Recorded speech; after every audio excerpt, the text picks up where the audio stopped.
They thought they could humiliate me because I was a black woman in their ballroom. But when they crossed the line in front of 200 people, they had no idea who they were dealing with. I walked away from $400 million that day. Here's why it was worth every penny. If you've ever been underestimated because of who you are, this story will hit different. Make sure you're subscribed, because I'm about to tell you exactly how respect became more valuable than any contract. Let's dive in. Let me take you back to 8 years ago. I was sitting in my garage at 2 a.m., coding by the light of my laptop screen, surviving on coffee and pure determination. I had just been laid off from my corporate job, and everyone told me I was crazy to start my own tech company.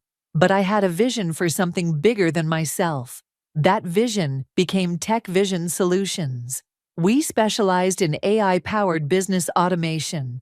And let me tell you, building this company from nothing wasn't easy. There were nights I couldn't pay myself, mornings I questioned everything, and moments when giving up felt like the logical choice. But I kept pushing because I knew what we were building was revolutionary. Fast forward to last year. Tech Vision had grown into a $150 million company. We were working with Fortune 500 clients. My team had expanded to over 200 brilliant minds. And I was finally starting to see the fruits of those sleepless nights in my garage. That's when the call came. It was a Tuesday morning when my assistant knocked on my office door with a look I'd never seen before. She said, "Candace, the Wellington family wants to meet with you." I almost dropped my coffee. The Wellington family empire wasn't just any business. We're talking about an $8 billion conglomerate that had been built over 3 generations. Theodore Wellington, the 72-year-old patriarch, was a name you read about in business magazines and saw on Forbes lists. The opportunity they presented was mind-blowing. A $400 million contract to completely digitize their entire business infrastructure. This wasn't just another client. This was the kind of deal that would triple my company's value overnight. It would secure jobs for my team for years to come and establish Tech Vision as a major player in the industry.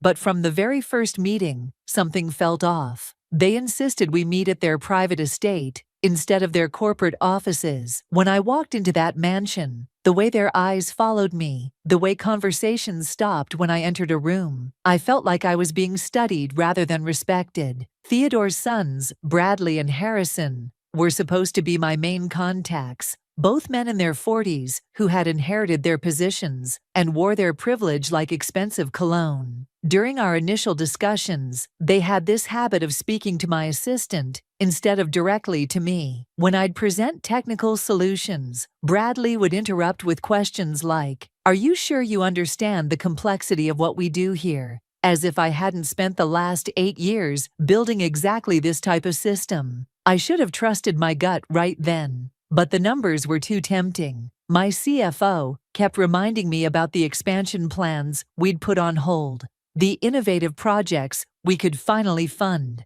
the security this deal would provide for everyone who believed in me enough to join this journey. So I ignored the red flags.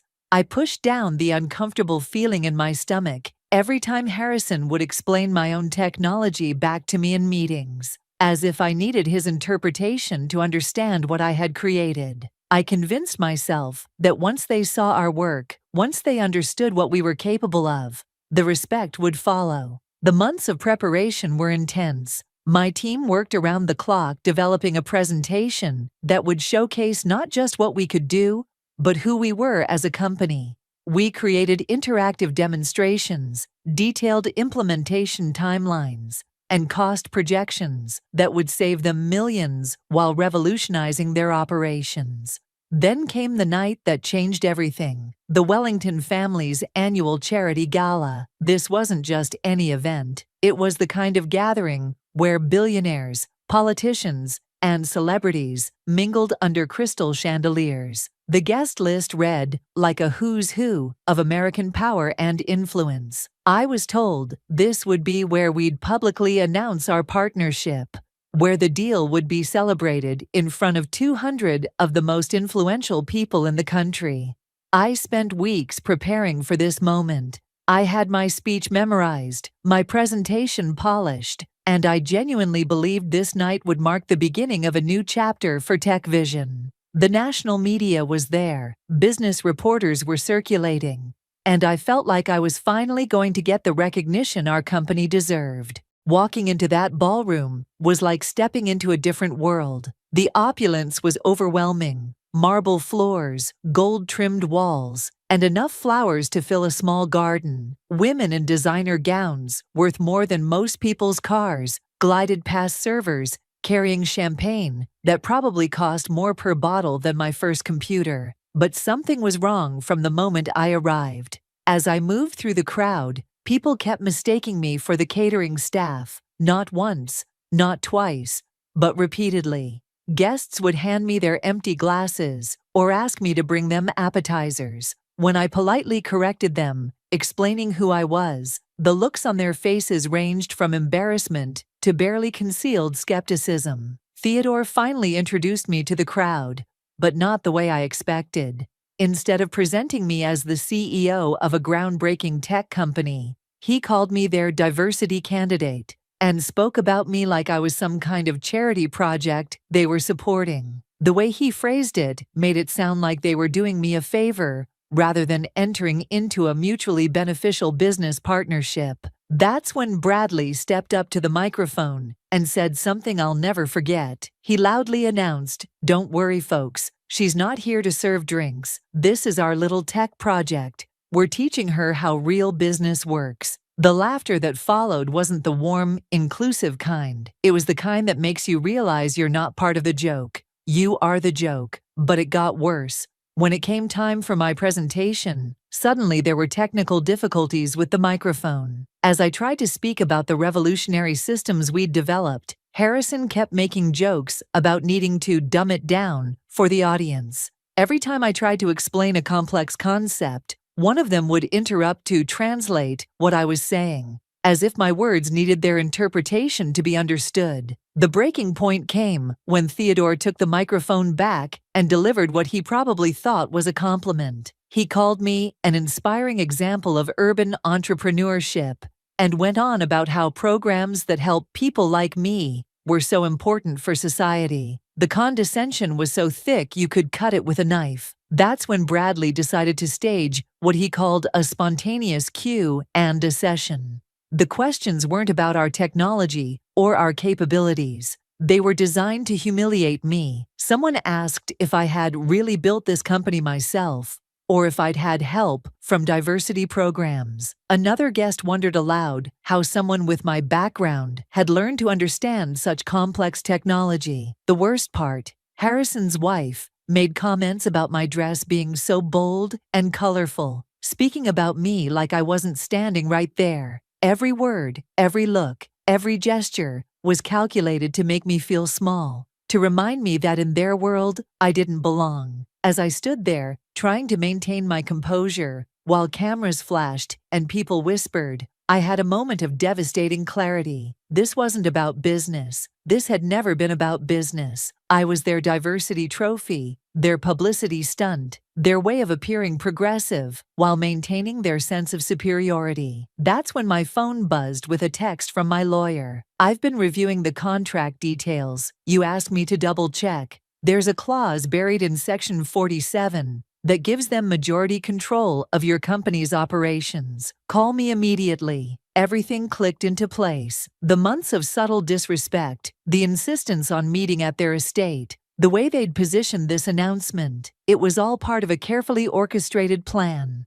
They weren't just buying my services, they were planning to buy me. They wanted to own my company, my innovations, and my future, all while making it look like they were doing me a favor. I thought about all the other minority-owned businesses they'd partnered with over the years, companies that had mysteriously disappeared or been absorbed into the Wellington empire after similar deals. I realized I was looking at my future if I signed that contract, a future where my name would be on the door, but their hands would be on the controls. Standing in that ballroom, surrounded by people who saw me as entertainment rather than an equal, I made a decision that would change everything. I thought about my grandmother, who used to tell me, "Baby, never beg for respect. Either they give it freely, or you take your dignity somewhere else." I walked over to Bradley, who was still chuckling with his friends about his earlier jokes, and I asked for the microphone. He handed it over with this smug smile,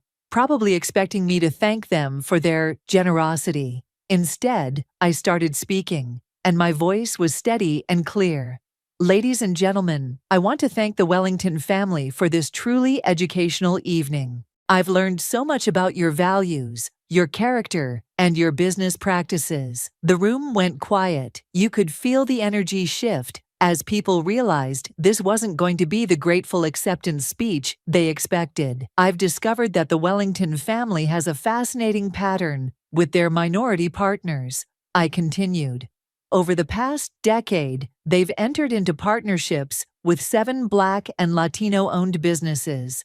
Would you like to know where those companies are today?" Theodore's face went pale. Bradley tried to approach the microphone, but I held my ground. "They no longer exist as independent entities," I said. "Each one was absorbed into the Wellington empire through cleverly written contracts that gave the Wellingtons majority control. Tonight, I learned that they expected Tech Vision to be number 8. The silence was deafening. I could see reporters frantically taking notes, guests pulling out their phones, and the Wellington men looking at each other with panic in their eyes. "So I'm here to make an announcement," I said, looking directly at Theodore. "Tech Vision Solutions is withdrawing from this partnership, effective immediately. My company, my innovations, and my dignity are not for sale at any price." What happened next was beautiful chaos. Theodore rushed to the microphone, trying to save face by suggesting we discuss this privately. Bradley started making threats about blacklisting me in the industry. Harrison tried to gaslight me, saying I was being too emotional and misunderstanding their intentions. But I was done. I looked at all 3 of them and said, "Gentlemen, my reputation isn't for sale at any price. Thank you for reminding me why I started my own company in the first place, so I'd never have to bow down to people who mistake their bank account for their character." The exit was everything I'd imagined but never dared to execute. My team, who had been watching this unfold with a mixture of horror and pride, followed me out of that ballroom with their heads held high. As we walked through those marble halls, my phone started buzzing with calls from competitors who had witnessed what just happened. The next few days were a whirlwind. The story went viral on social media. Business publications picked it up. Some people called me crazy for walking away from $400 million. Others called me a hero for standing up to the Wellington family's toxic behavior. But here's what nobody expected. Within 3 months, Tech Vision landed 5 major contracts with companies that had heard about what happened at that gala. Apparently, there are still businesses out there that value integrity over intimidation. Companies started reaching out specifically because they'd heard I was willing to walk away from a deal that didn't align with my values. The Wellington Empire, on the other hand, found themselves facing an SEC investigation after my public revelation about their pattern with minority-owned businesses. Turns out, when you shine a light on questionable business practices, regulators tend to take notice. My company's value didn't just recover from losing that deal, it actually increased. Investors started seeing Tech Vision as a company with unshakable principles, and clients began viewing us as partners who couldn't be bought or compromised. But the most rewarding part wasn't the financial success. It was the look in my team's eyes when they realized I had chosen their dignity and our company's integrity over easy money. It was the messages I received from other minority business owners who said my story gave them the courage to demand better treatment in their own negotiations. 6 months later, I received a call from a competitor of the Wellington family. They offered us a partnership that was not only more lucrative than the original deal, but actually respected what we brought to the table. No hidden clauses, no condescending treatment, no diversity theater, just a genuine business partnership between equals. Looking back, that night at the gala was the best thing that could have happened to Tech Vision. It forced me to realize that success isn't just about the money you make. It's about the respect you maintain while making it. It taught me that sometimes the most powerful move you can make is walking away from the table. I learned that your self-worth should never be negotiable, and that people who truly value what you bring to the partnership will show that respect from day one. They won't make you jump through hoops to prove your worth, and they certainly won't use you as a prop in their diversity theater.